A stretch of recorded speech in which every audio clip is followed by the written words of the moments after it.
नमस्कार, आम्ही आहोत आत्ता एका बोटीमध्ये. तर बॅम सिटीपासून 5 किलोमीटर अंतरावरती आहे लेक मिनीवॉन्का.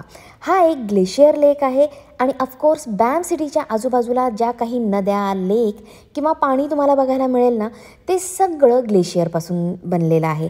त्यामुळे हाही लेक एक ग्लेशियर लेक आहे. 21 किलोमीटर लांब असलेला हा लेक 466 फीट डीप आहे आणि बॅम सिटीमधला हा एकमेव असा लेक आहे ज्यावरती मोटर बोट्स अलाउड आहे. बाकी कुठल्याही लेकमध्ये तुम्हाला मोटर बोट्स बघायला मिळणार नाहीत. हा लेक विंटरमध्ये कम्प्लिटली फ्रीज होऊन जातो आणि त्यावरती अक्षरशः तुम्ही येऊन वॉक करू शकता आणि काही लोक तिथे गाड्या पण चालवतात असं त्यांनी सांगितलं होतं. बाय द वे, ही 1 तासाची राईड आहे. अतिशय सुंदर राईड आहे. आमची जी होस्ट होती ना, ती खूप एंटरटेनिंग होती. तिने खूप चांगल्या पद्धतीने या लेकबद्दलची हिस्ट्री सांगितलेली. त्यानंतर तुम्हाला आजूबाजूला सगळा निसर्ग बघायला मिळेल. इथे भरपूर वाईल्ड ॲनिमल्स आहेत.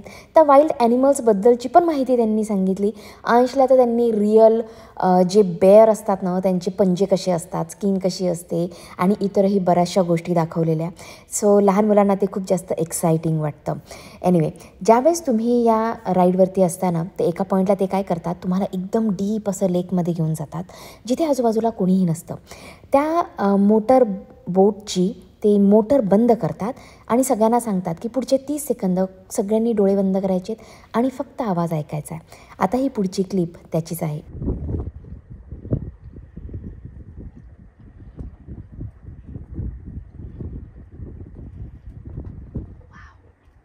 It's pretty nice, hey? We don't often get a silence like that in our everyday life. Lake मिनीवॉन्काची ही सिनिक बोट राईड जर तुम्हाला करायची असेल तर त्याचं तिकीट तुम्हाला ॲडव्हान्समध्ये बुक करावं लागतं. तुम्ही तिथे जाल आणि तिकीट काढायचा प्रयत्न कराल तर कदाचित तुम्हाला ते मिळणार नाही, कारण की ही राईड फक्त उन्हाळ्यामध्ये चालू असते आणि त्यामुळे it's pretty crowded all the time. So तुम्हाला हा व्हिडिओ कसा वाटला खाली कमेंट बॉक्समध्ये नक्की सांगा. व्हिडिओत लवकरच पुढच्या व्हिडिओमध्ये. बाय.